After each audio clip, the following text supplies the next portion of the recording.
Yes. Hello. Happy Sunday, my loves. Happy Sunday. Happy September 12th. I hope that although it was a, intense weekend of remembrance for an intense day, I welcome you to take a breath with me on the Sunday Eve. It is 9 p.m. Pacific Standard Time, so it's late wherever you are, honey. Wherever you are, it is late.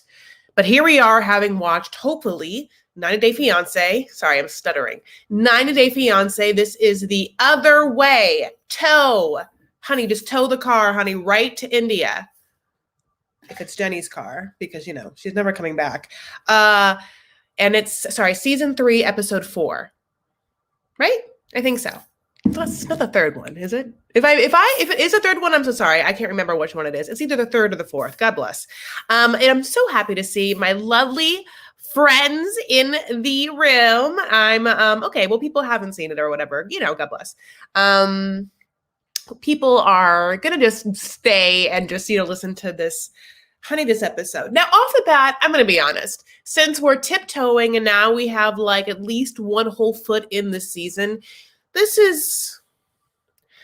was a little bit of I think, a boring episode because they tried to stretch out the drama of Victor and Allie in such a way. And listen, my heart goes out to that situation.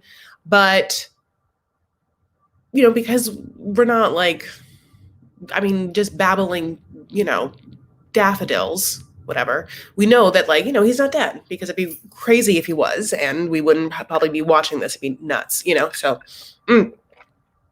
Loving the liner tonight. Yes, Jessica Vanessa. Thank you, my love. Look at this. Beautiful. Looks like either Hawaii or, sometimes Laguna, Hello from Montreal. I love you, my little Penelope. I'm so happy to see all my friends. Hi, Anna. Hi, Mr. TLC. Hi, Spetty. Hi, Aaron. Of course, Mickey. And then here's my love. Confirming. Yeah, I thought so too. And I literally, it happened that I realized that it was a boring episode when I didn't really write that many notes. Because I kind of just waited for something, I guess, interesting to happen to jot down. And then the segments would just end and I'd be like, oh, okay. Well, you know what? I bet something more interesting will happen in the next segment. So I just write down one sentence for them and I'll just move on.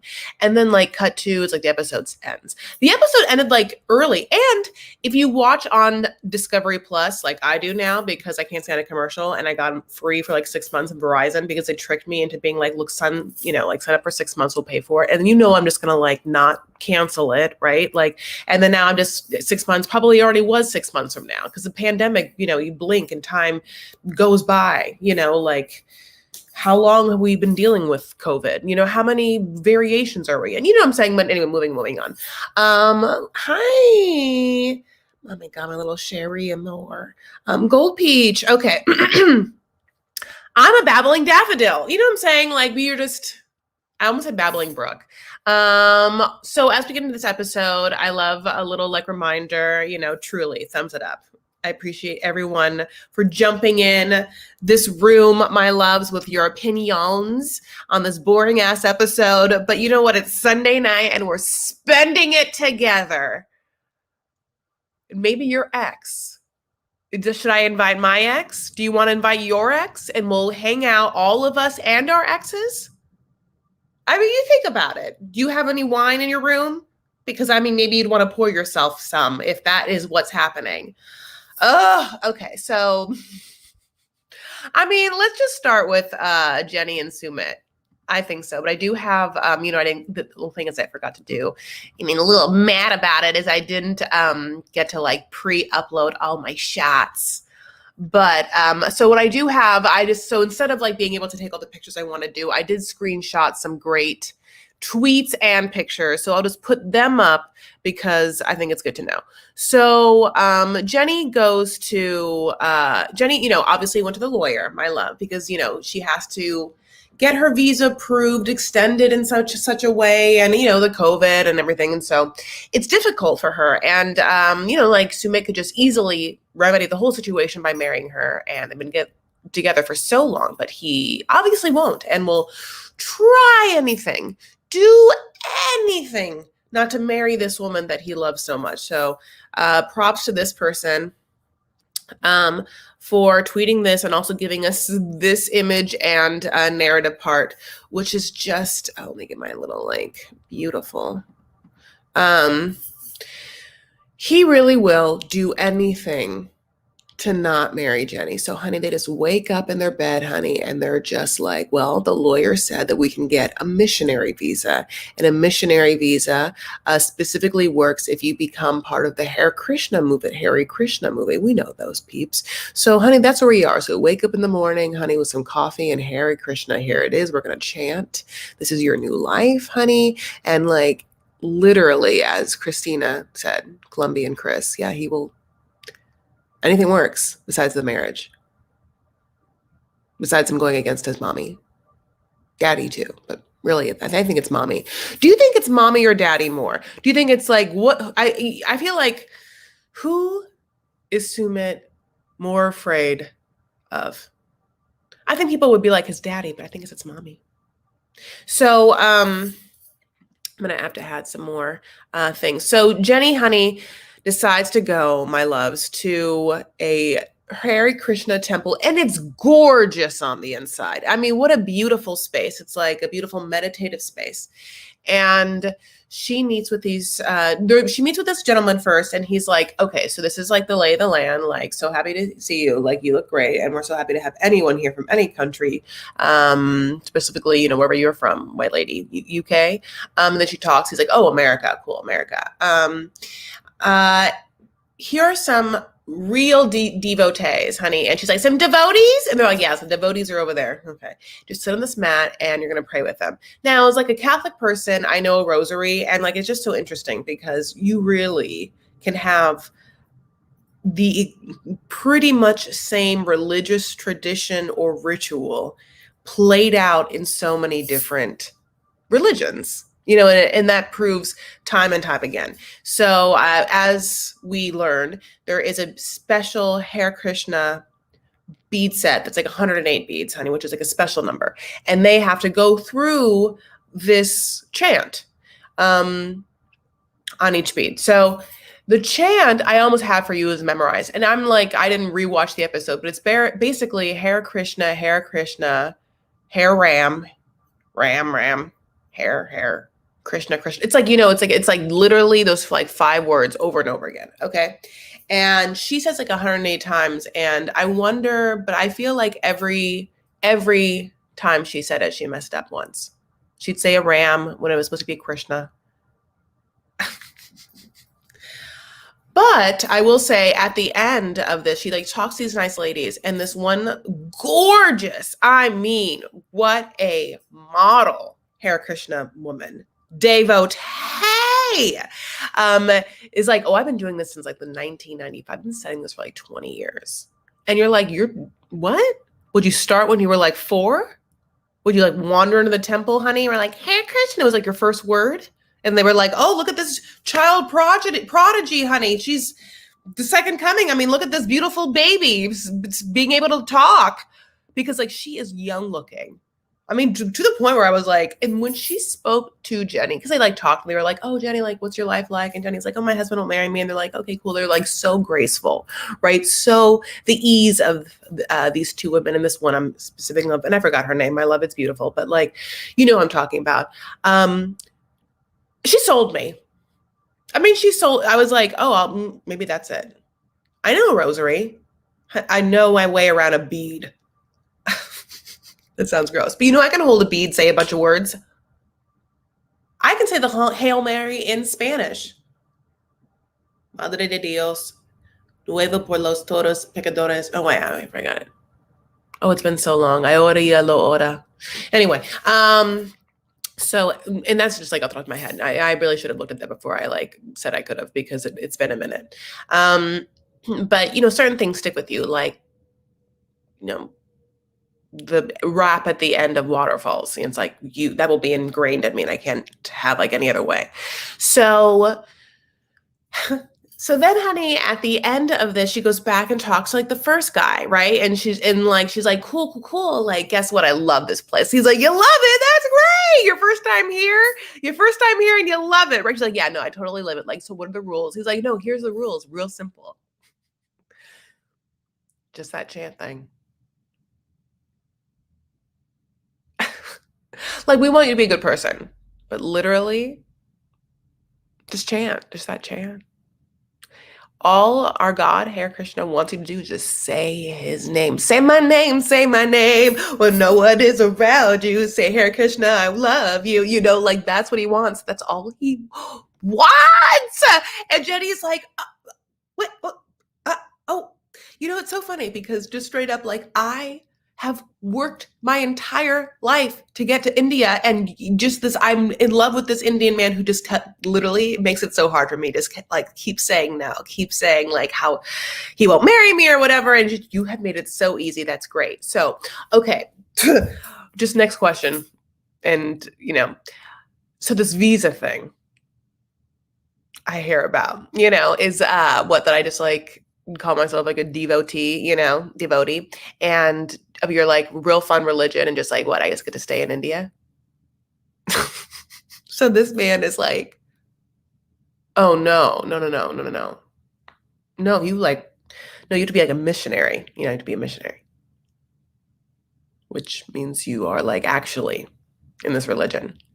Not this like dumb reality show and like you crazy ass like white lady like coming on here and like saying one chant, you know? Yeah. No, you'd have to like work here.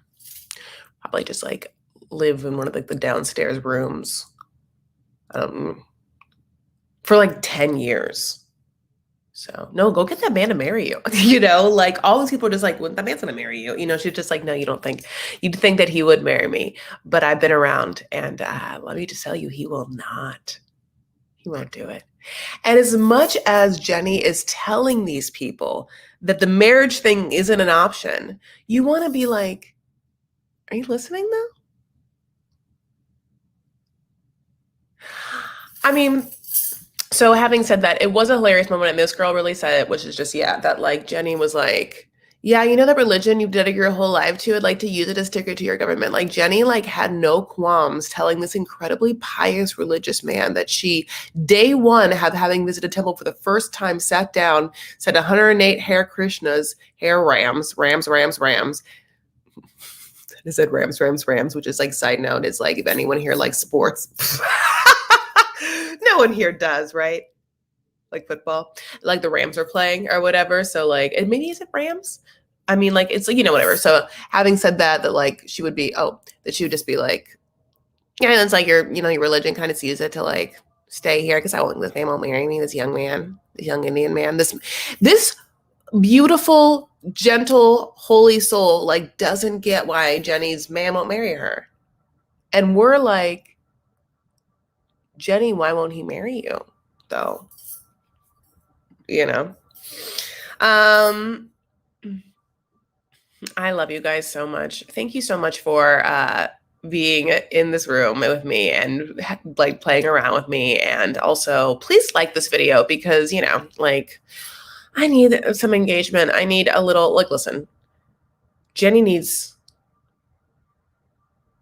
physical affection and physical intimacy. And that's basically why Ellie's, you know, taken the 4 different trips to Providencia. We all need a little validation in our lives. And I do too. Don't think that I'm alone in this. So my validation, you don't have to try and marry me, though is just for you to like this video. Or dislike it, just engage with it when it's posted, even also great, you know, in such a way, because it really helps me. Papa baby beanie you again. Hi, Natalia. Hi. Oh, hi, Master of Blackjack. Okay. Lupe. I didn't like look down for a second. All my girls are here and boys. Okay, so Dubai Silk Road. My first live, and I haven't seen a recent episode. Okay, well, look at your eye makeup. I'm dead. Well, you know, this wasn't a good one to start with, you know, so let's just get into it. Basically, yeah, that's what happens, my loves, is that Jenny thought that she could just get a free visa. A free, easy Hare Krishna visa, honey, that Hare Krishna visa that's just walk in the temple once, maybe buy like, a $9.99 strand of beads, 108 of them beads on one strand, and just like say in front of that real pretty lady, just go home, never touch those beads again. Stay in India for the rest of her life. And I also feel like, did Sumit also think that was going to work? Like, it's one thing, I guess, if Jenny was just like, I believe anything. We're in this country, I don't know how it works. But like Sumit had to have known that like that probably wasn't going to work. But he just was like, buy me more time. I need to know, and I think that we're going to dive into this again, and I think I've already obviously touched on this in my last live, which is like, why can't we just get that passport back from him? I mean, also, like, can you just marry her? But also, like, if the Nepal thing is also what she'll settle for, which is having to just go to Nepal. I've said it wrong. Another option is, like, she just keeps extending her visa by, like, touching foot in different country and coming back, like, her little pinky toe. And going to Nepal is one of them. One of the options, I'm not quite sure. But that's not even an option for them because, right, his passport is in the hands of his father-in-law. Sozies wozies. My big question is like, cool. So if you literally aren't a man, which we know you aren't because like you won't stand up to, your parents or whatever. So you probably not going to stand up to your father-in-law to like just go get your property, your proof of identification. Like it's not even like a ring where it's like he wants it for some reason. He's just holding that over you. What again? And maybe I'm just like ignorant in Indian bureaucratic customs. Can't you just get a new one? Just say it was lost? Just say you lost your passport? I mean, it's lost to you if in this case, right? Like it's lost to the possibility of you using it. So can we just get a new one? I don't understand. Why is it so hard? I mean, maybe it's literally like he puts up self-sabotage, weird psychotic blocks to prevent him and Jenny to be together, but wants to be with her. I mean, I don't truly understand it, like the psychology behind it. Like you can make an argument either way that he wants to be with her or doesn't. Because at some point, if you want to be with someone, then you are with them, then you will just not, like, I think I need to know this. Is it that he loses out on a bunch of his parents' money if they disown him and disinherit him? Is there a money aspect? Is it not just his like quote unquote respect of him, whatever, like his parents' idea of respect? Either, for him. Is it just like, it can't be just like his parents' blessing for him. It has to be like something a little more like money, right? Speaking of money, look at the super chat. You're making my Sunday night. Yay! Thank you. Oh, that makes me so happy. Oh, that makes me so happy. Thank you. You just made my night. I appreciate that. That's really, really sweet. Thank you. Why should he marry her if he gets the milk for free? That's absolutely true. Okay. I feel like that's what we tell, like, okay. Penelope, you're like, I feel like, I guess what, okay, and we can talk about this. It's like what you tell young girls, right? Like, that's like, don't let men sleep with you, take advantage of you, because why are they going to buy the cow if they get the milk for free, right? Mm-hmm. Sumit really has a certain taste of milk that he can't get enough of, and he's been drinking on that teat for quite a long time. And the milk is, and I wouldn't say it's turned, but it has definitely like probably a richness level that like young fresh milk, has a different date on the milk. So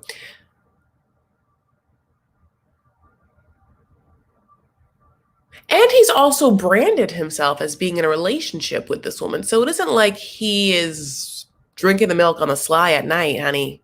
Like at 2 a.m. when he's like thirsty and all that's left is a milk that's, a little past it, not past, but coming up on the expiration date.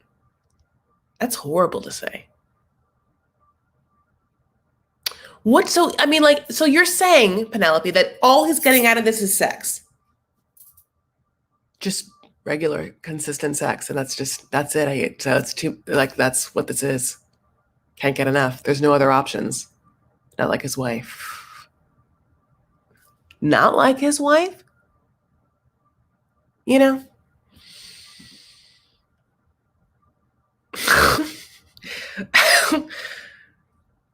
Okay, yes, Jenny has given him money. But he has given up his whole life with his wife. So he's paid a price for the money. You know what I'm saying? Sumit always looked like the FBI is closing in on him. I think, which is like, like my gut tells me is that his parents, are sitting on a pretty penny in India, and he doesn't want them to disinherit him. But for some reason, I think that he truly does love Jenny, and he's caught between this situation. And, and I think there's also maybe like a Peter Pan syndrome attached, which is like not wanting to grow up, and maybe like some sort of also kind of like sexual fetishism thing happening for like a motherly figure, right? I mean, how could it not be if we were just to be honest with ourselves? Alone in this room, just the 60 of us. Is that mean to say? But there's got to be also, there's got to be like a certain amount of like sexual lust he has for, or not. Or what are you saying? That you're saying that he maybe, okay, the opposite is that he has, like less sexual drive than like other, like young, I guess men. And that Jenny represents an emotional need that is filled for him. And it's not sexual. But like, how like we are led to believe that Michael is into Angela sexually, and that we're also led to believe that the big reason why is because he is really into huge saggy boobs, and she, check, had him. Check. So I guess I'm trying to say is there's like is there like a parallel? And I don't want you to think about it too much, but I need you to like also validate for what I'm saying. So, you tell me.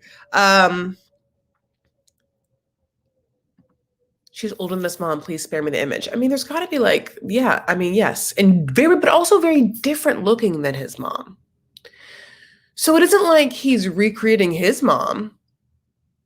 Unless you're a psychologist and can tell me that like it's not about the physical looking person, but the energy giving off, or that he is trying to fill an energetic, emotional, mom filling energy that wasn't present in his life, so that Jenny does do that. Or does Jenny, even though she looks completely different than his mom, have a similar energy?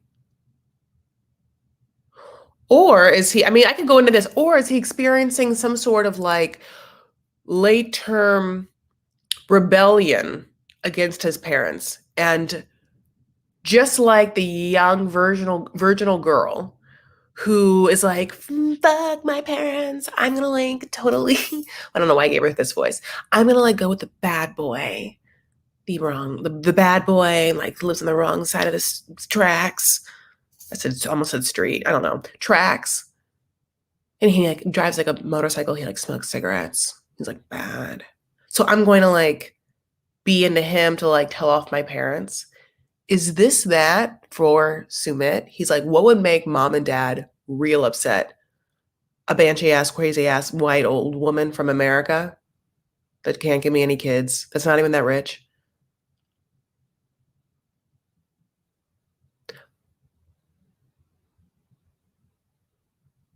F you, mom and dad. Also, like, don't arrange a marriage for me. I'm not into it. I don't know. But Wah thinks he just loves her. But he also, like, definitely loves older women. I mean, obviously. I mean, he's got to be in the something part of it, obviously, sexually. Which I think we've all thought of. And as people drop out of the room thinking of, you're welcome.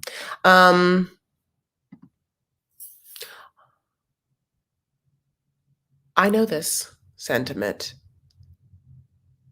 It's hard, though, when you also, I think, realize not only isn't just it's also that, like, you are taking the quote unquote hard hit of an age situation, unless that is a part of a sexual fetish or love fetish and or type for you of some way. So, okay, so she doesn't have any money and has a sweetness about her with him. I mean, here's the thing. It's not that I don't think that they're supposed to be together. I do, like they weirdly have like an against all odds Romeo and Juliet thing about them, which is crazy, but true. But at the same time, it just seems like such an obvious answer. Like, okay, yes. So can you just marry her so that, but maybe all of this is part of being on the show because, like, what great fodder. And, like, if all it takes for her to stay in India, again, is just for her to tip one little tiggity toe out of a plane in Nepal every 6 months and for her to come back in India like nothing ever happened. And maybe she's kind of okay with it too. Because if she wasn't kind of okay with it, then why would she be like, oh, let's go to this Hare Krishna thing, be into this. Okay, so I forgot that I had to talk about other people. And I already said it was a boring episode. And then I talked about this couple for 26 goddamn minutes. Okay. Victor and sorry. Oh no. Okay. Victor and Ellie. There's not much to say about this one because of the fact that basically what had happened was, as I said, they sort of just elongated, which was true. At first, the drama of whether he was dead, whether, of course, in Providencia, Victor had been a victim of a crazy hurricane. So I guess, yeah, I think that I felt somewhat manipulated by, whether I had to have the life and death consequences of whether this person was dead that I was watching a reality show about. You know what I'm saying? I already said in the beginning, but we know he's not dead. So I don't need to be like, is he dead? But what this brings up is what a beautiful, again, friend that Hiromi is. Because this girl is just coming over to Ellie's house, honey, every night and being like, how are you? I hate him for you, but how are you? I love you so much. Because it is a crazy situation that Ellie doesn't know whether this person that she had just chosen to give up everything for might have just died in the home that he was building for them that also has a $5,000 renovated bathroom.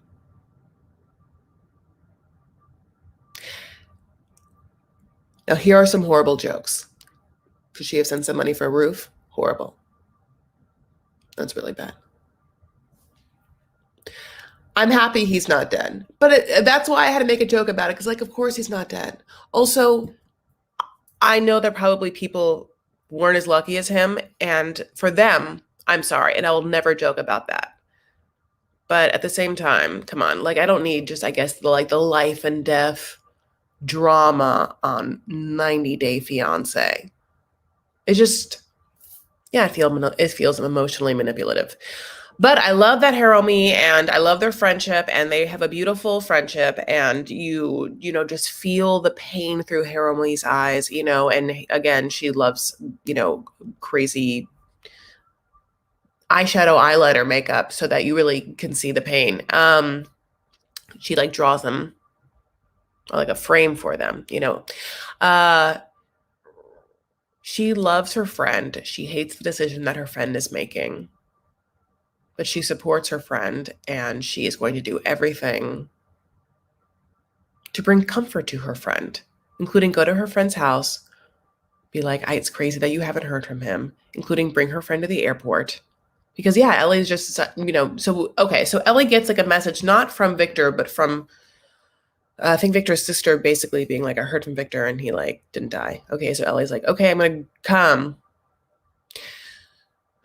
So she does, and she lands on an island close to Prepodencia that is supposed to be the island that if he gets evacuated, that's the one he's going to go to. And it's very scary for her, and that's the whole, that's kind of like what that is. We haven't met Victor yet. Not sure if I'm happy he's alive yet. I can't judge. Okay, you guys are all just really coming in great. I thought Victor would use a hurricane and ghost Ellie. Whew. Could you imagine just being like, well, I could just not have this phone anymore. She'll never get a delivered text again. No, that's horrible.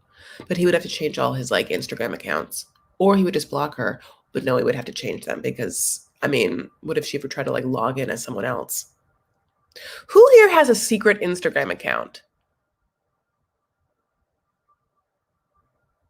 You don't need a secret Instagram account to find out someone blocked you, because I think that you can just probably Google their name on Google, which is what I just said, and just like see if the page pops up. Like because you can see someone's page if you're not logged into Instagram, unless you're logged into your Instagram and they blocked you.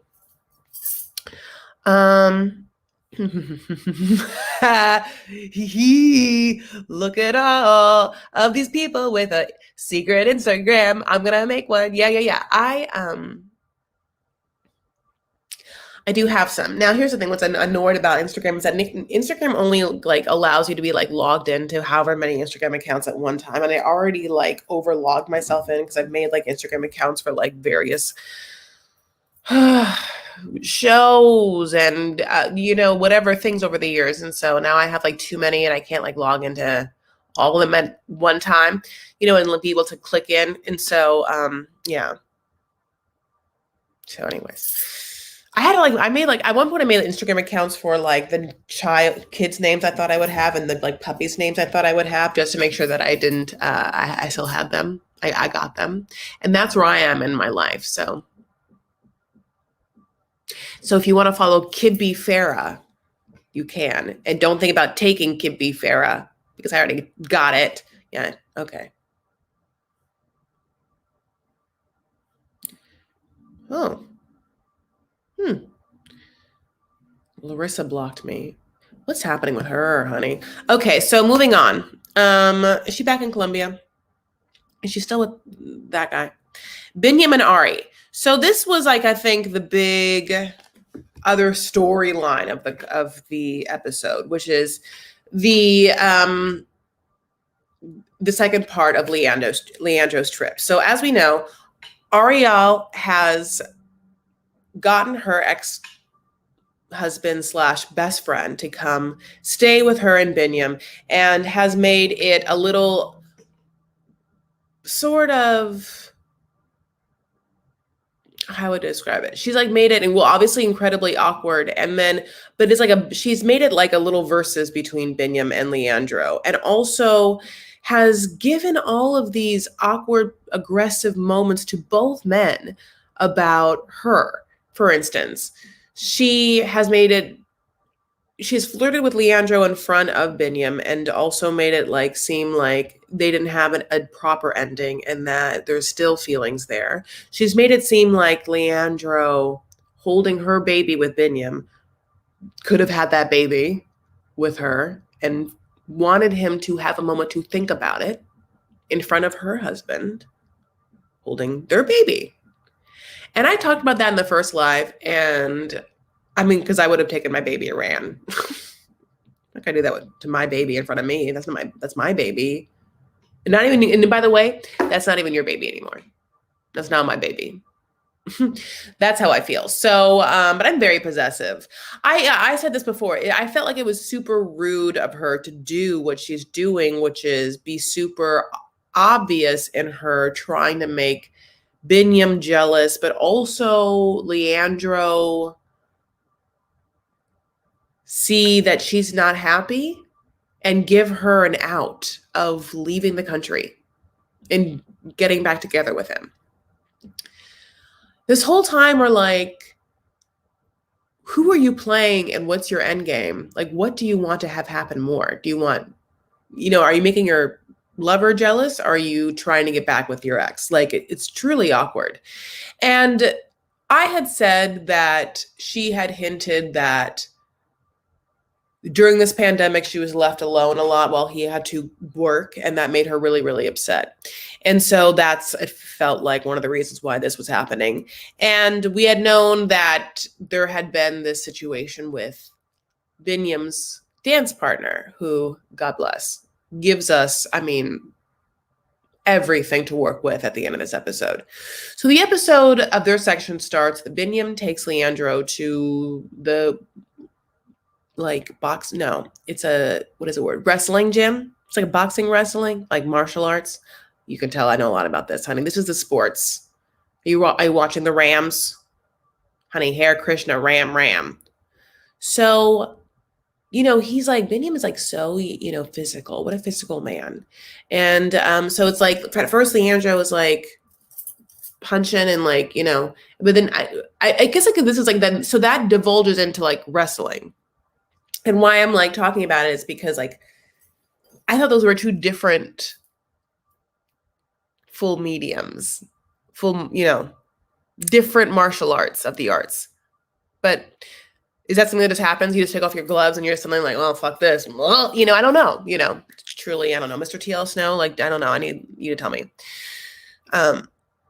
So at that point, my loves, at the wrestling part, Binyam is like, I'm going to alpha the F out of you, Leandro. And like pins him down, holds him down, like gets him in a chokehold. Like Leandro, like touches him, touches the chest, touches the floor, like touches the things that he thinks he has to touch an appropriate amount of times to be like, stop what is happening. Okay, where's the umpire? I'm an umpire is what I just said. Judge. The ref. Okay. And then, yeah, like Binyam lets him go and he's kind of like, Leandro's like, that was weird. That was awkward. I don't know what to say. How do I say this awkwardly? I think I'm about to pass out, and Binyam's like, that's normal. Get used to it, and I sort of just sometimes lose control, but I also wanted to ask you a couple of questions now that I could absolutely kill you. So in this room, there's no one here. No one would hear you. You would hit the ground 3 times. You'd hit my chest 3 times. And I'm not going to stop. I can easily not stop. So are you still in love with my Ari? And did you fuck her? And so the first answer is yes, pretty much I am still in love with her. But he says it in such a way like, well, when relationships end, his feelings don't stop. So I'm in love with her. Okay. And then he's like, when you guys were in New York, did you have sex? And this is where Leandro suddenly doesn't understand any English.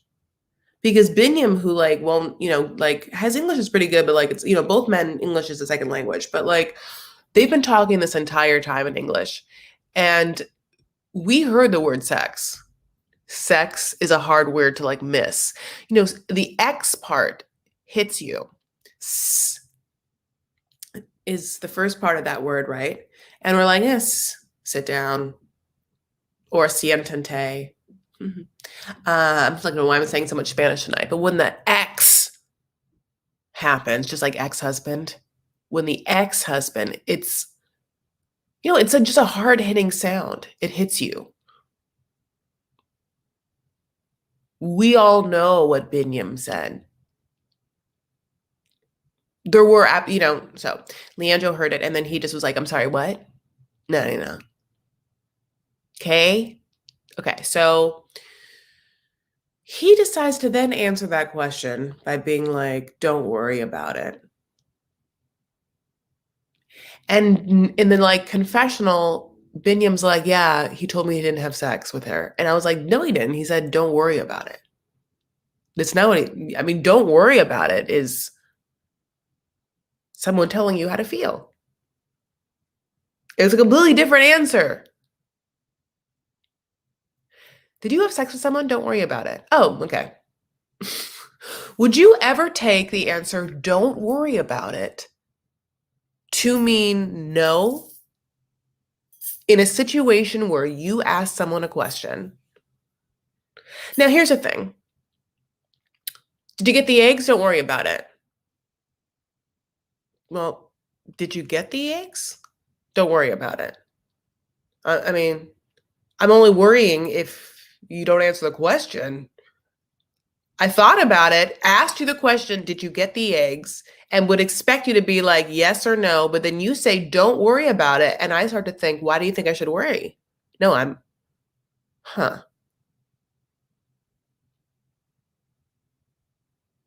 Will you marry me someday? Don't worry about it. Also, it's like Italian. Don't worry about it. That's like, like Jenny. Sumit, will you marry me? Don't worry about it, Jenny. I feel like he probably does say that. She's like, okay, great. So yes. It really is such a subjective answer. It can mean anything. Whew! Later on in this episode, Binyam comes home to Ari, and Arya can't make a bed. That's fun. And he tells her everything that happened, and she's embarrassed and so upset. Like, how dare you? And why would you even ask that? I was 5 months pregnant. And so that's where this Lupe comment, because what Lupe is saying is that baby wasn't alone in that womb for a minute. One midsummer's eve in New York. I don't know, honey. I mean, that is so shady. I can't believe that. I can't believe after that answer that Leandro's still alive. And we were talking about what? We were supposed to be teased with the death of Victor. I'm surprised Leandro's standing, because they were in a gym together where that man almost killed that person. And when asked if he had sex with his pregnant almost wife, that man said, don't worry about it. After saying that he had feelings for her, that man still roams the earth. Huh. I'm saying, huh. H-U-H. Okay, huh. Interesting. You wouldn't think, just because it would be a hurricane of hurt that you would think Binyam would give him. Okay, thank you for that. So then my loves, they're all going to go to dinner because that was awkward, and we're going to enjoy a night out, all three of them, says Ari. But that's not good for Binyam because he's outnumbered by the two of them. And Binyam is like, I've had enough of this bullshit. Meet my ex. Meet my sex. I mean, my ex, God bless. So he calls his dance partner, his ex-girlfriend / dance partner. I wrote her name down. Oh, no, I did. I thought I wrote her name down. Oh, it's because I didn't update this. Okay, I'm sorry. Oh,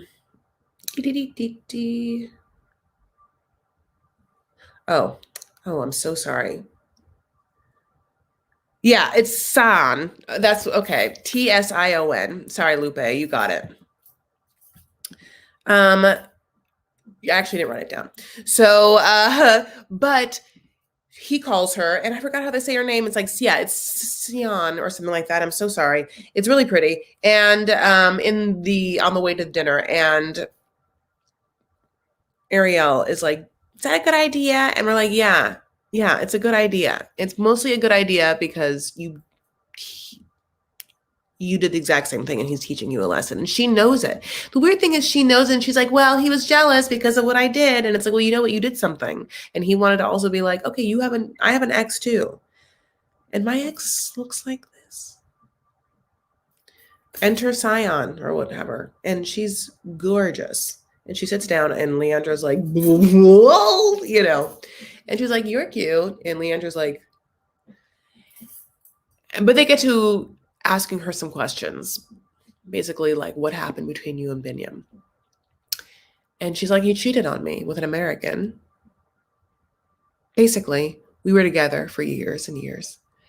And he just went off. And I sort of was like, well, we separate a lot. And it's probably not like a thing that's going to last forever. We'll probably come back together.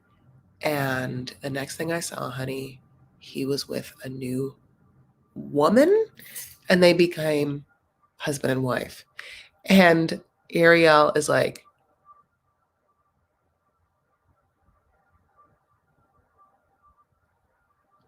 huh.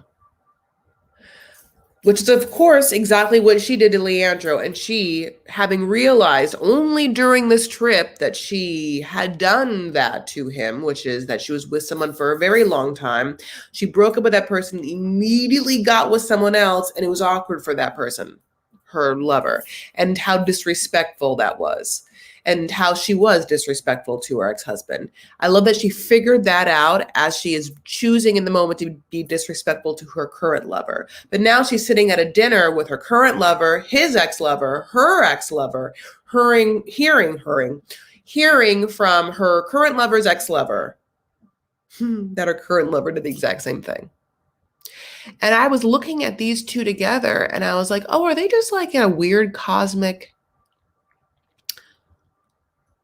like payback bond, revenge bond to each other? I mean, like, are they together because they have the same toxic tendencies or similar or complementary toxic tendencies that have pulled them together in such a way and keep them together with whatever trust issues and insecurities they have to replay like some patterns that they play with others?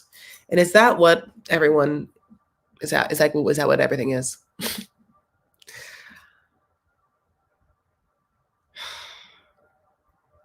It was really hard. I don't know. It was a hard thing to watch because I felt for, well, not that she's an angel because we don't know her backstory, but didn't you feel for Binyam's ex-girlfriend? Weren't you just like, oh my God, you got effed over by him too? And now he's feeling effed over by this girl? And she's already effed over this other guy? Wow. Their love isn't real, is what I'm telling you. There's no such thing. And relationships, they all end in a fiery, like some sort of hell. Or if they don't end in a fiery hell, you just get cheated on. You get discarded after years and years of some sort of relationship. You just get discarded to the wind, and someone picks up with someone else. Super fast. Wow, fast. So easy for you, fast. Like only too easy for you, fast. Wow.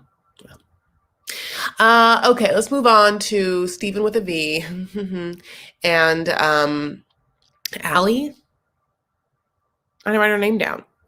It's not Ellie. It's like Alias. Oh my God. I'm so sorry. I'm going to go to you guys and tell me what that woman's name is. The Russian, my love lady. So this is, I think, a fun little play, but it's obviously a setup by the producers. But having said that, I guess I'm in. We, with this couple, don't know what's happening. Stephen with a V is a Mormon gentleman who is supposedly very conservatively Mormon, who wants a Mormon wife, only will be with a Mormon woman. And that person should be pure, and that he wants to be incredibly pure with her and not have sex and not have any of that. I don't know I can't tell you his IQ level.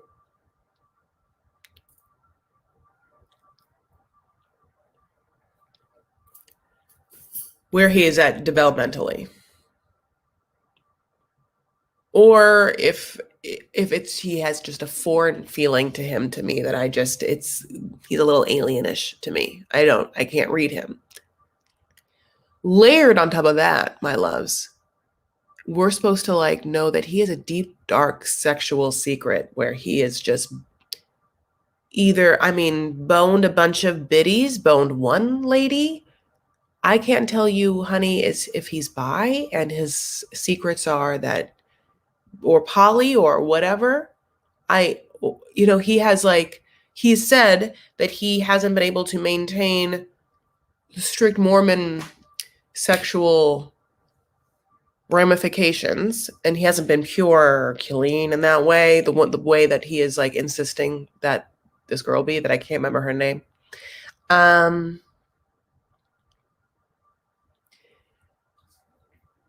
sorry, I'm like reading to see if you guys told me her name. You did not. How do we all know Stephen? Alina.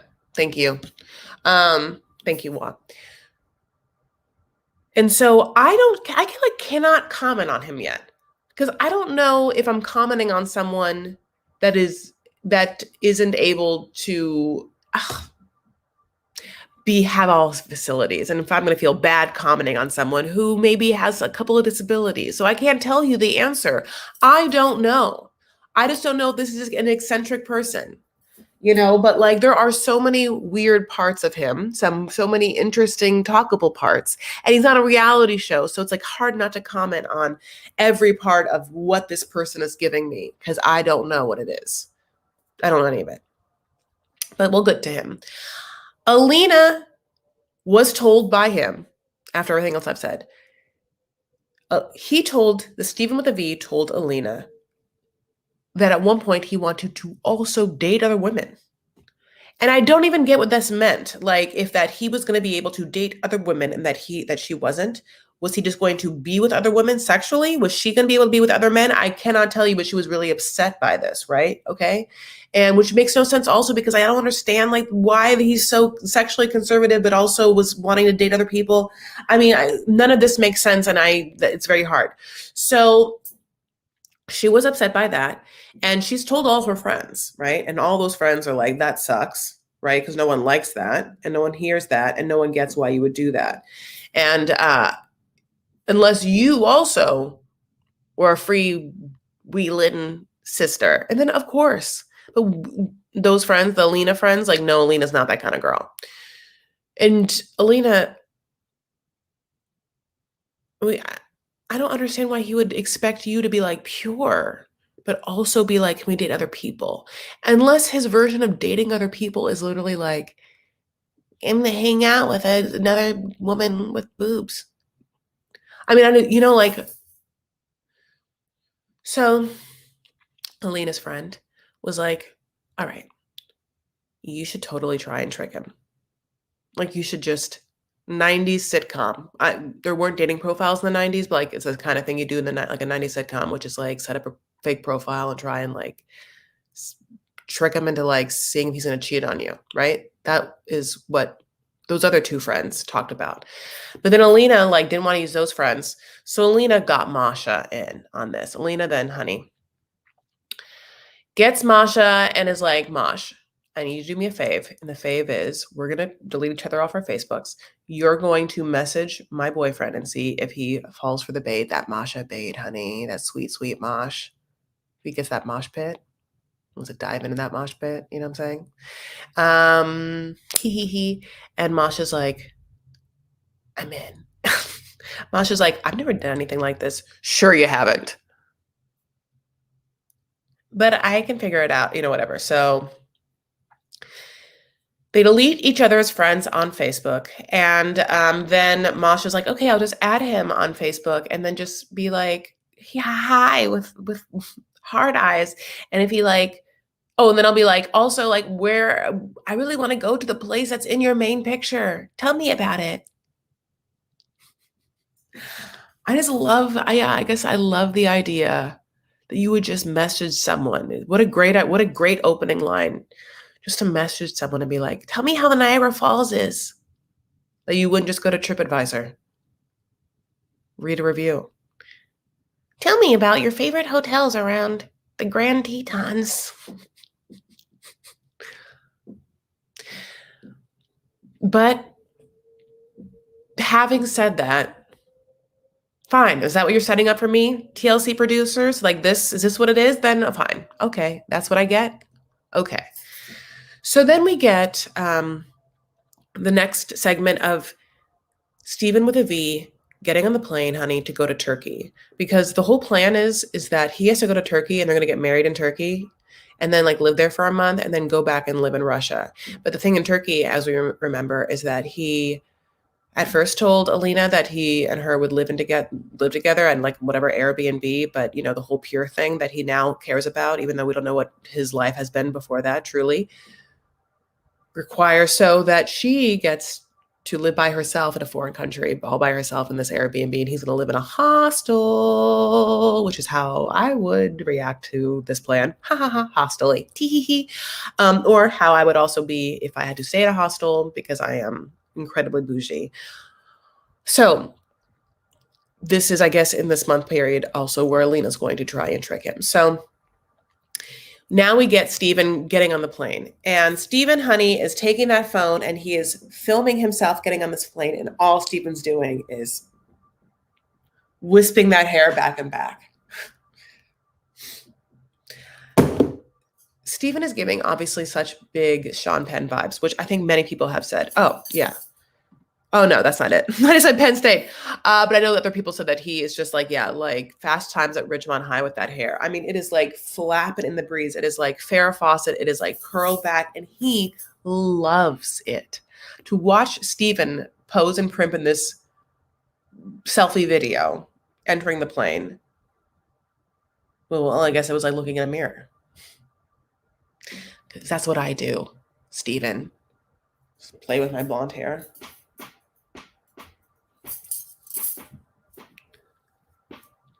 Oh, okay. You know, he gets on the plane. He's going to go. We'll see. It's a long plane ride. I think Ellie had business class, but I don't think that Stephen with the V had business class.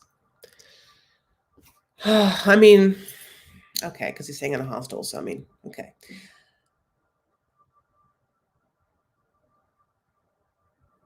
Last couple. Oh, no. Did I tell you about? I don't care about them. Did I even write anything down? No, I didn't. Oh, my God. Oh, I did, Corey. I have 2 couples left.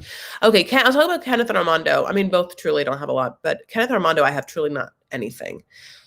Yeah, Kenneth and Armando, great cups. On this episode, Kenneth gets his daughter, Cassidy, into Mexico, and they hasn't seen any of his family members in a minute, like since he left. And it was a really hard goodbye. Like, honestly, the goodbye of when we first met Kenneth is the reason why we love Kenneth, because we realized how beautiful and open and vulnerable that sweetheart is, and we were into it. So this harkened back to that because he gets to hug his family member, which is how we love our Kenneth, which is hugging his children, and that Cooper. And I also wanted Cooper to be there, but Cooper's not there. It's just Cassidy. That's fine. So in the car ride with Cassidy, he sort of confesses that he's homesick and that he hasn't told Armando because Armando, and this was a little confusing, Armando, he said, would be sad because Armando would feel guilty that he pressured Kenneth to leave his family. Meanwhile, Armando pressured Kenneth to leave his family. And even when Kenneth had extenuating circumstances that came up for his family, like Armando called those things out as being like self-sabotage roadblocks, like the ones that Sumit keeps putting up. You know what I'm saying? Now, I'm going to be honest. I don't think I watched season 1 of the full season 1 of The Other Way. So like right now, like Wah has to tell me, or someone else, that like, oh shit, I gotta talk about this too. You're right, Wah. God, I meant to talk about that. Okay, but Wah, will you tell me? Wah, okay, so I'm gonna talk about this, Wah, and then you have to tell me what's the reason why they can't live in America again? No, like what's the reason why they just don't live in America? Kenneth and Armando and Armando's baby. Was it because he had the dog grooming business? Because the baby can't leave the school system? I mean, it isn't like I love you so much. Armando has a baby mama to like deal with. Like, like why can't they just come to America? Now, having said that, and I am sorry, but this is a lie, and sometimes it's messy, is we have to quickly go back to Alina and Stephen with a V. Stephen with a V is going to, with his parents, his mom is going to bring him to the airport. And they're packed. He's ready to go. He's coming downstairs. And his mom's like, ready to go. And Stephen with a V says, not ready to go yet, Mom. I am going to have a couple of snacks here. And then I'm going to the bathroom. And then I'm going to brush my teeth. And the mom's like, no, Stephen, we don't have time for that. And then Stephen's like, oh, okay. So I guess I'll just pee on my teeth and eat one snack. You're just like, this is okay. So I don't quite know mommies and daddies where we are with him. So I don't know, because it seems to me, and I'll just be super honest, that if that is what my 22-year-old son told me to my face before he was about to leave the country and move away, I would be like, oh, you're not going to go because there's something I got to do first, which is not let you do that. I mean, I can't. You're going to have a couple of snacks? You 22-year-old. What? There's a, okay, let's isolate. This part of him, this incredibly dense, and I'm just going to pretend, I don't know, I'm just going to pretend that he is has his facilities. This part of him feels so dense and so immature and so like, I cannot possibly think that this person is ready to make any sort of major life decision as an adult, like moving to a different country or getting married. And if that was someone that I had responsibility for ever in my life, as, I don't know, his parent, I would probably know that. And I would really be against this. Probably so that I would not drive him to the airport in Loves or let him, or like be on a reality show about it. Cause I'd be like, you can't do it. I don't know what to tell you. Or am I overreacting? And that's just like a little boy being a little boy.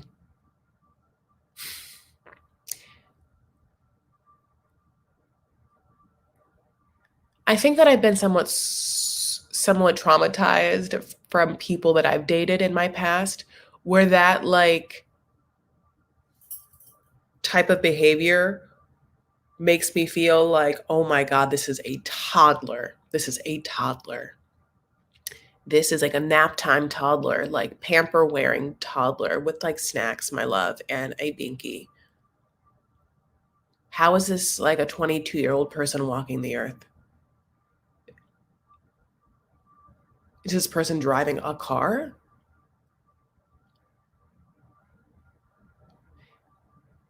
It makes me scared for Alina, because we keep going back to Alina, who I guess has all these beautiful, nice friends, lovely, smart friends in Russia.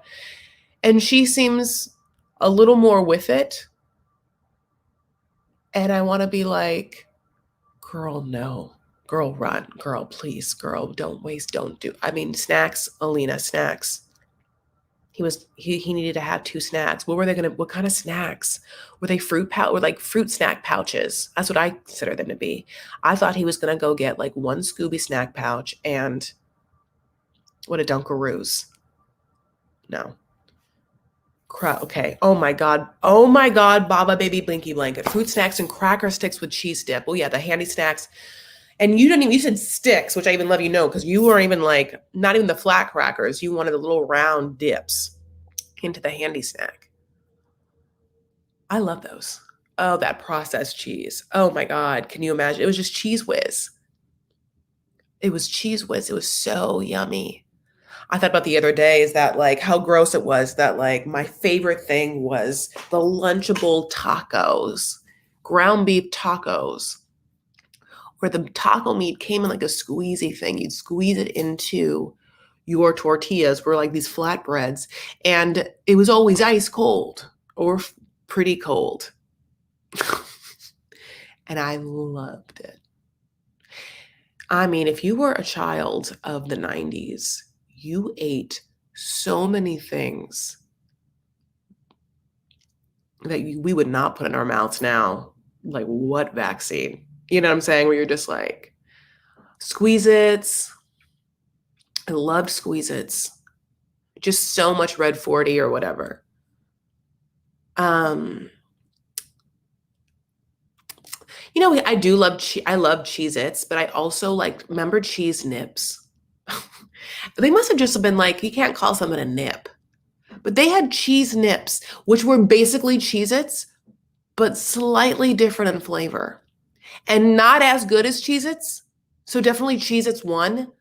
But if you were a fan of a cheese cracker, they offered a different variety. They offered like a little diff flavor. And yeah, Cheese Nips. I don't think they agree. I don't think exist anymore. Here's Wah with a Lunchable and a Capri Sun. What Capri Sun? I think Tropical Cooler or Malibu Punch. I feel like that was Malibu Cooler, Tropical Cooler, Malibu Punch, Malibu Cooler. It was like one of those. It's like those are the words that come to mind. I think that maybe those were two different flavors, and I almost can feel like I can see the picture. Like one said Maui in like a fun print, and the Tropical Cooler was like a sunset. Well, no, Cheez-Its Extra Toasty, we don't have to talk about. You know that I love them. I mean, that's a new thing. Yeah, no, the Cheez-Its Extra Toasted Cheez-Its are like the craziest, yummiest things in the whole world. I just got these. There's like this like fancy French market. They have like pastries and stuff. And they have all these like imported French snacks. And I got a bunch. I like to try, I like to try them. Wah and I once did like a Russian snack video. Was it Russian? Yeah, we went to like literally like a Russian market up in West Hollywood and just like was like got a bunch of things and tried them. It's really fun. And definitely because Russian is like you can't tell what that is sometimes. Like sometimes you can, sometimes you're like, no, I don't know what's gonna be. And the French snacks I tried, and there were these ones that looked like Lay's, but like the flavor just like herbs of Provence. And I was like, oh, okay. I opened the bag and they were like thick waffle cut. But the smell of the herbs was so heavily oregano. So that like earthy oregano where it was a little too much. I couldn't do it. I'm actually sad. I don't remember not liking oregano in my youth, but I think what happened was, and by the way, I think I feel like I am done talking about a bunch of things. All my notes. Oh no, I got to talk about Corey and Evelin. Okay, so I forgot what I was. Corey and Evelin. So Air One, which is a fancy like health food market in LA, has these like germ warfare shots. So like if you are getting sick or whatever, and you gotta like take like one of these like fancy like $12 shots, disgusting ass tonics or whatever. But like I used to do that, whatever. Like when I would like think that I was getting sick, and they have a very intense amount of oil of oregano in the shot, and you have to plug your nose like nobody's business and throw back the shot, and even then you smell it. It is like so intense, and I have done it just too many times where now I cannot enjoy oregano. And so when I opened up that bag, honey, and I got slapped in the face by that oregano, honey, I was just like, I can't have any of these chips and be like $12 imported chips and fancy French Lay's. I'm just going to throw down the tube. Okay, so Corey and Evelin. In arguably what is obviously a very fake scene, okay, with fake situations back to back, just set up left and right, which is that Evelin and her sisters hate Corey because Corey did this thing off season, off camera, which we didn't get to see, which is too bad because things are so boring between them, which is that on a break, we were on a break. Corey goes to Peru and hits up a Jenny, honey, and then like within a month is parading Jenny around or whatever, calling Jenny his girlfriend. And then Evelin finds out, confronts Corey. Corey lies, says there's such thing as a Jenny. And then, oh yeah, there is a Jenny. And we didn't have sex. Oh, maybe I don't know. And Evelin is upset by that, even though Evelin has cheated on him, and Evelin's sisters and think that Evelin can do better than Corey and therefore shouldn't be with Corey, when I think they both can't do any better than the both of them. And I don't want them to do any better. I want them to be together and save us all in this world, having to deal with them. Okay, so in this fake setup scene, Evelyn is looking at wedding dresses with her sisters who hate Corey in their home. And Corey walks in and is like, "Hi guys, what are you doing?" Because that man has a high-ass voice. And Evelyn's like, "Looking at dresses." Okay, and Corey's like, "I hope they're not expensive." Okay. And Evelyn's like, and then Corey's like, "I have a present for you." And then Corey goes, not fake, to get a David's bridal.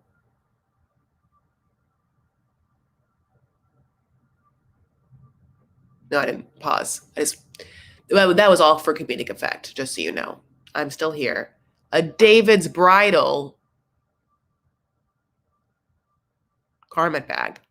Now, why did I pause so many times for denim? Just because you know what? Because I'm a bitch, and that's why. Okay. I would have also probably said the same thing for Beholden, and I also like Beholden, but I clocked it.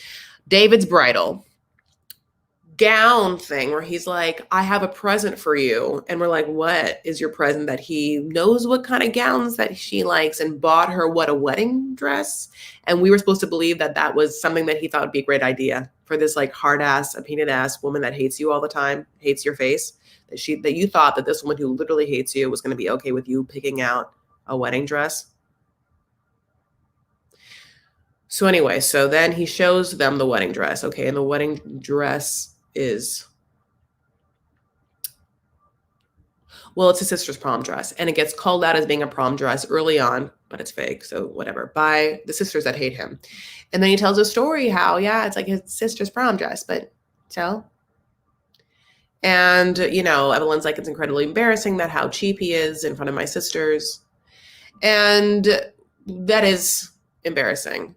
And I'll just be honest, I don't care about this couple at all. So in a kind of my mind, I'm like, okay, also like, Evelyn, how much did your best friend pay? Okay, your best friend, Evelyn, who is your best friend? How much did she pay for her wedding dress, and how much was her wedding? And Evelyn, like, are those two sisters married? And if so, how much are they going to spend on their wedding? And then you get to spend $5,000 more because your person's on a reality show and an American, and that's it. That's it. And also, that is the exact same wedding budget that I would give Corey.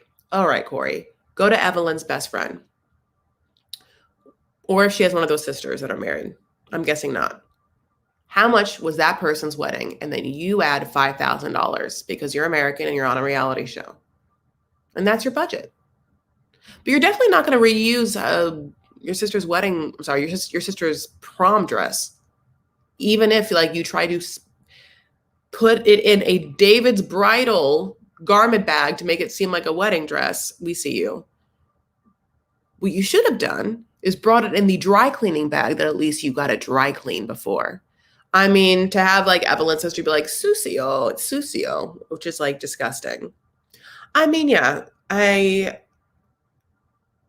watching 90 Day Fiancé is a barrage of scenes that makes me feel like I'll never get married, because I'm just like, I know that's not a normal thing to do, to like try and skirt money by A, being so outwardly cheap, or, well, that can happen, but also B, like thinking that your beloved bride is going to, you know, wear an old dirty prom dress of your sister's. But it's crazy to think that that Evelyn as a person is going to swallow that insult and move on in this relationship. Unless you tell me in this moment that she just gives up, like rips the dress, is like, "Our business is done. I'm having our smoothie juice / alcohol bar being split 50-50, and I don't ever want to see you again, and go back to Jenny," or whatever. Because that is crazy. It's rude and it's crazy. And I don't think, because again, I didn't watch, I think, as I said, the first season of The Other Way. Isn't the whole thing with Corey that he thinks that like Evelyn's too good for him, or she's made it clear that she's too good for him and that like he loves her so much and she doesn't really love him? Like, isn't that the thing about the relationship? He loves her so much, right? And she like hates him or doesn't want to get married to him, and he just like keeps wanting to get married to her, and he's just kind of like, no, like, right? So is this season supposed to be the season where like he is trying to prove that like she isn't shit? Because he's going to either cheat on her or not cheat on her, but make it known that he can get someone else named Jenny in Peru in a month. And that also Evelyn isn't shit because like he's going to literally have like a negative wedding budget. My little sister's prom dress. That's what you deserve for your wedding. That you didn't want to have with me. I guess that's what it is. Like, I don't understand. Like you tried to talk this person into marrying you. How the tide has turned that you feel so comfortable in this situation now that you're like, she'll marry me. No, even if I try and make her wear this dirty ass, holy ass prom dress. You'll love David's bridal. Isn't that their song? I mean, I don't know. Corey, like, you're going to have to, you're going to have to find a different storyline than you just being like cheap. That's your storyline now? Is that you're just cheap? You were like, okay, so the thing is, I'll just be really cheap for the wedding. Let us keep talking about money.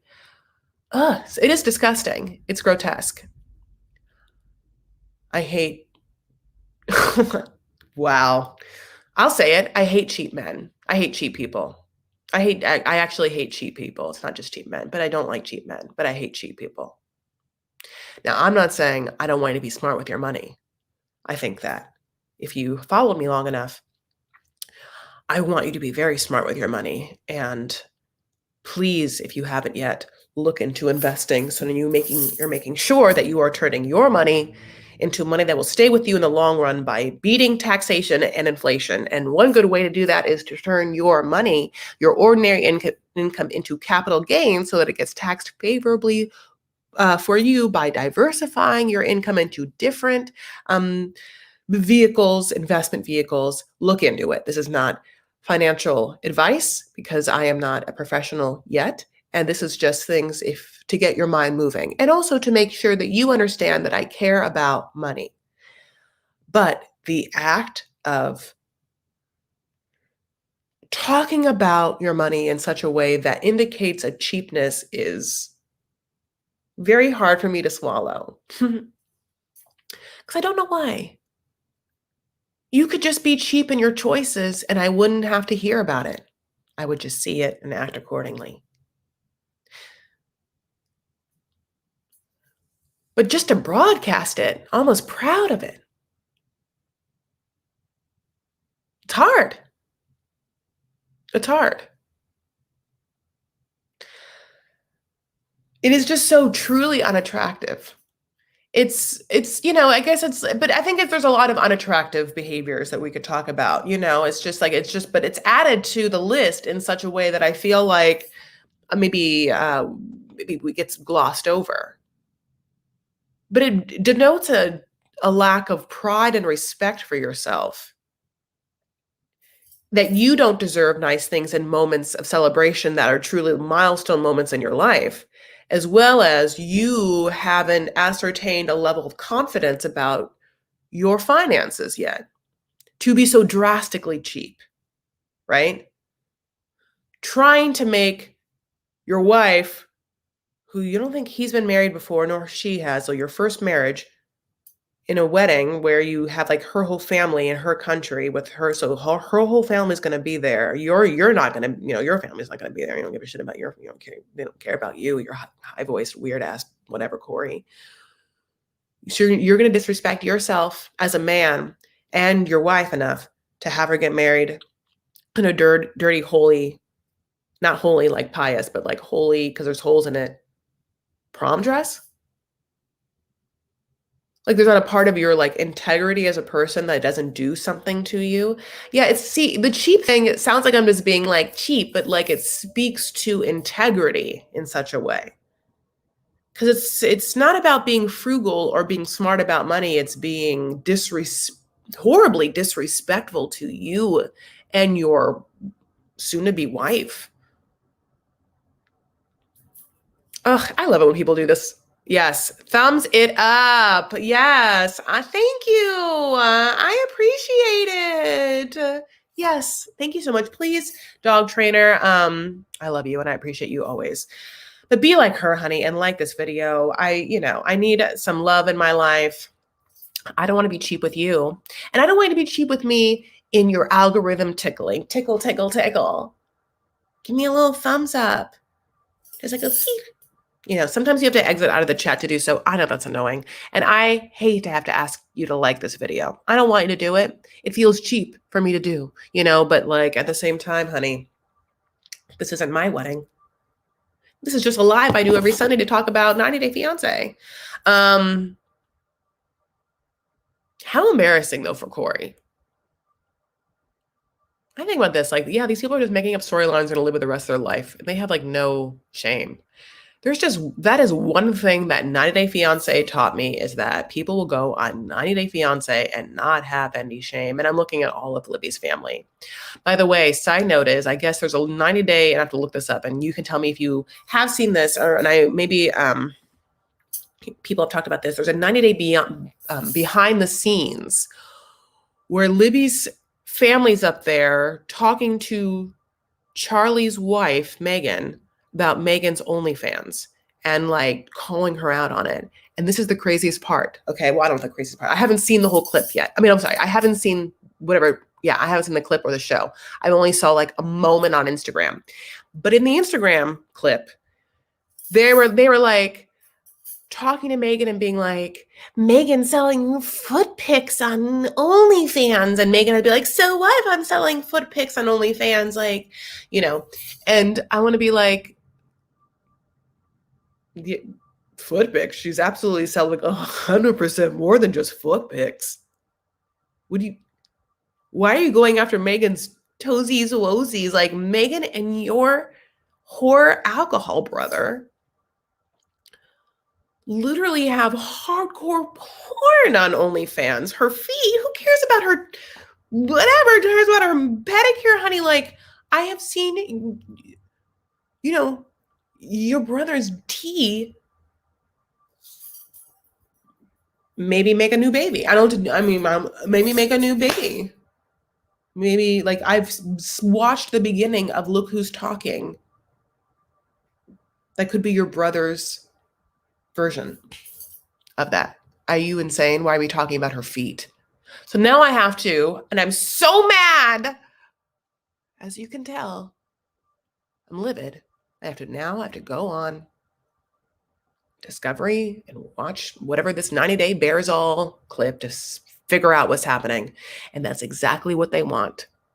And I've already talked about it with you, and that's more what they want. And I am upset that I'm giving them what they want. But I also hope that in this moment, I'm giving you what you want.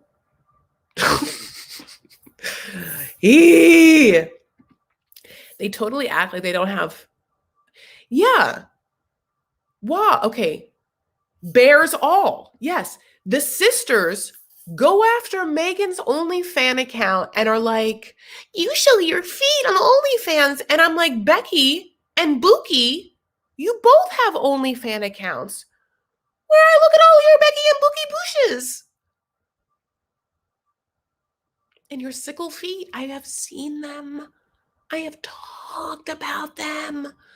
I have talked about them so embarrassingly enough that you could make an argument that I'm now a fan. Am I an only fan of the Libby sister sickle feet? You could make an argument. I'd be really upset for it, but whatever. Andre calls Megan, Wah watched all of it, obviously. Andre calls Megan a porn star repeatedly on Barazal. First of all, What a, like, you could say something else, like Megan's probably like, star?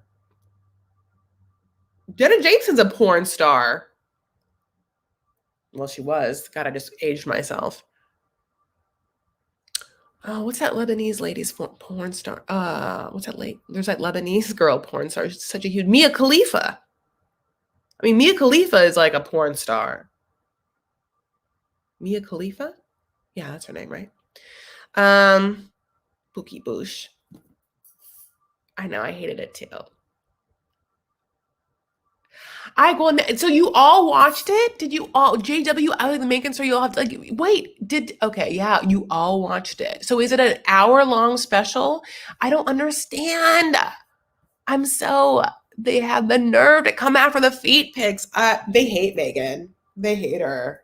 I mean, I can't imagine a world in which Megan isn't like, bitches, you also have OnlyFans accounts. And who's hosting it, this Bears All? And if that host doesn't turn around and is like, Bookie, you got an OnlyFans too, Bookie, then Sharp Entertainment, you are not doing your job. And you get someone, or this person, or both of us, both this person and this person, to come and ask the hard-hitting 90-day questions. The journalist in us and in Natalie need it. It's not just Natalie being the 90-day journalist in this world, honey. It's Wa and I. And if Sean Robinson isn't going to put these people to the fire, just like Sean Robinson didn't put Angela to the fire, then let's get some real journalists that will come in with the hard-hitting facts. Bookie Bush sounds like a new strain from a San Francisco marijuana shop. Bookie Bush. Yeah, I mean, would it be a hybrid? Would it be yeah, I think it'd be a hybrid. Oh, thank you. That's so sweet. The sister was saying she would sue the Charlie's wife. I love you, JW. If she kept saying she had toe pics too. Oh. Wait, what? Right, the sister said when she was coming, and if she kept saying she had toe pics too. Oh, okay. Well, then why? Yeah. Well, how come no one's telling the other sisters and they have porn accounts?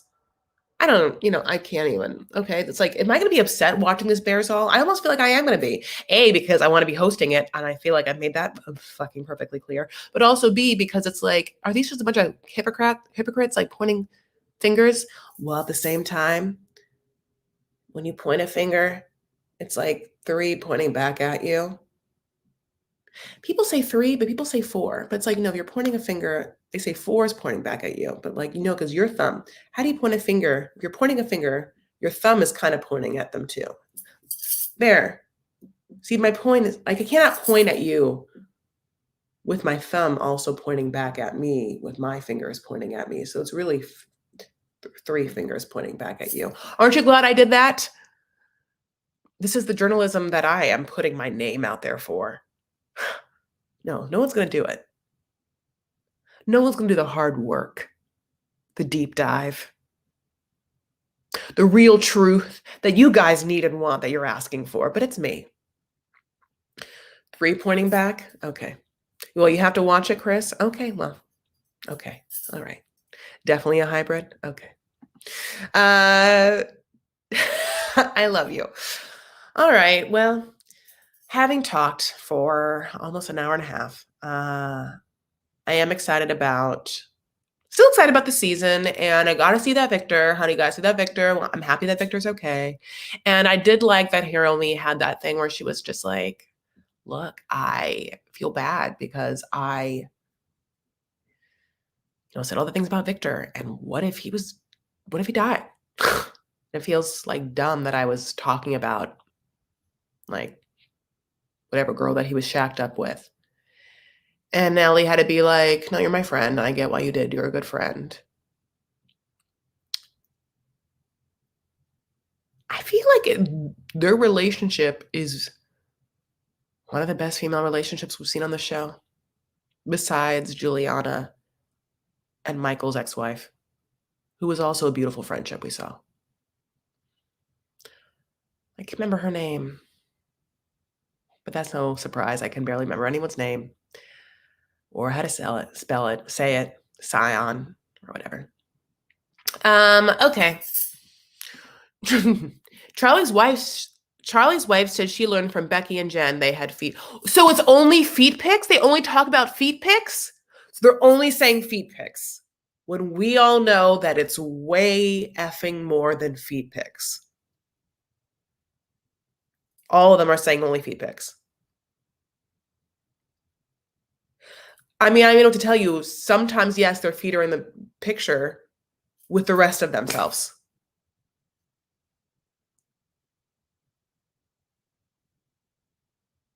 Truly, I don't know what to say. I know I have to watch it, and I know they want me to watch it, and I don't want to give them what they want. Giving them what they want, like giving Charlie a shot. You don't know who it's worse for.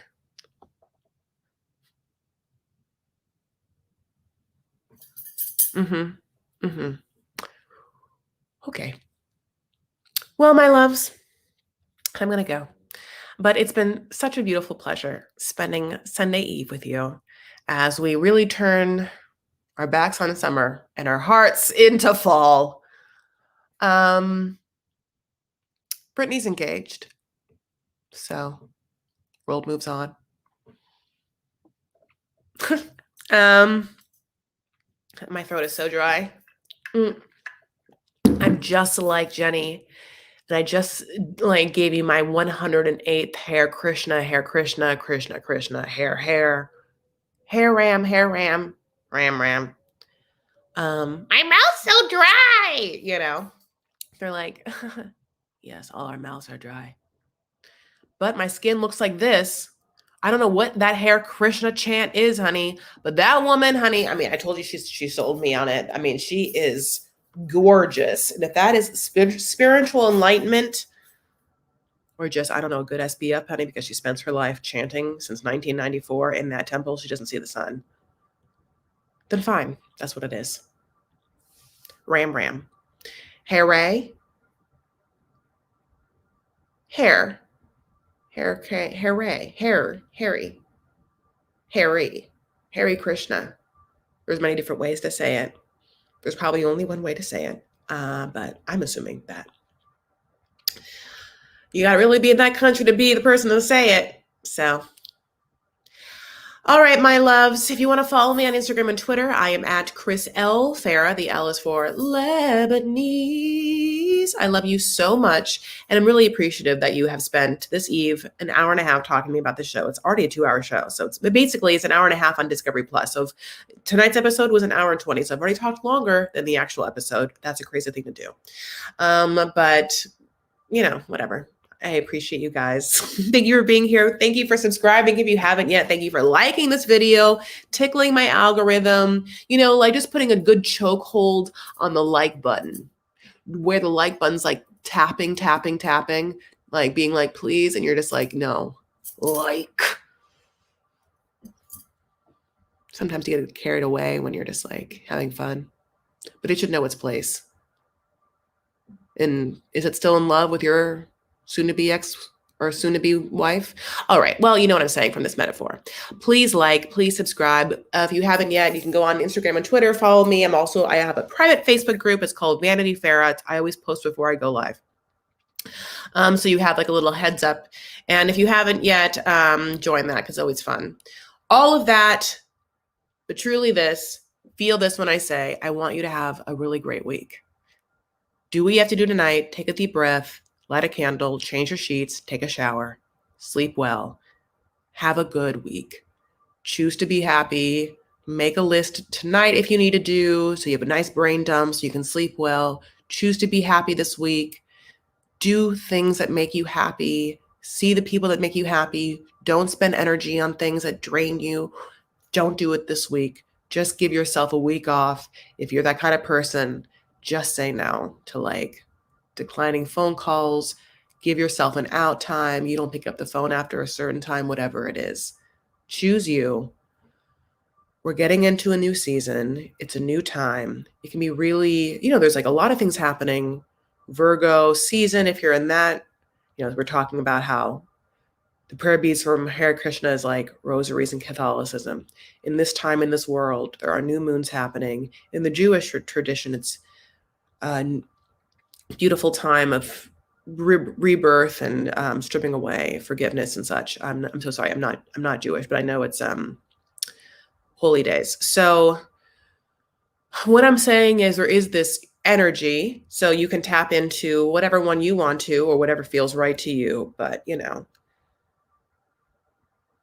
cleanse away, seasonally get rid of, plan for the new, bring in the energy for yourself to accomplish this next set for yourself. I really, I'm saying this to you, but I'm saying it to me.